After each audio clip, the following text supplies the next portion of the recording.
All right, hello everybody. It is April 1st, 2021. So I did not take any trades today. I didn't come in until like 5 in the morning last night or 4 in the morning. So I took a futures trade. I just posted that, but I woke up late, so I didn't get into any day trades. But I wanted to show you what happened today with the algorithm in the portfolio so that you can consistently see the algorithm and how it's working, or even if I have failed trades and if there's any lessons to be learned from it.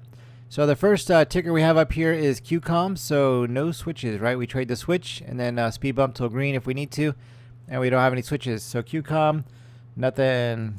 APPS, so we got lots of switches, but we got no permission. So basically permission for a short is this set right here would have to be down here below the below this red line.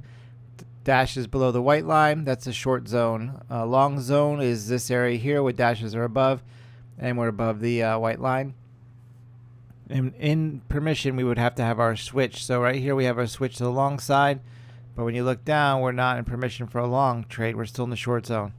And right here we have a switch to the short side, it's a short, but we don't have permission for a short because we're above this red line. So no trades for APPS today. Nug. So we were long, we had our switch, but nothing, no permission, right? So no permission for Nug, so no trade. So it looks like I took the right day to sleep in. And then CVS we trade two ways. We trade on the switchback, and we also trade on the normal day trading simple switch strategy. Switchback is basically this: it switches and it switches back, simple. And then we'll speed bump if it's appropriate. So this definitely would have been a speed bump right here.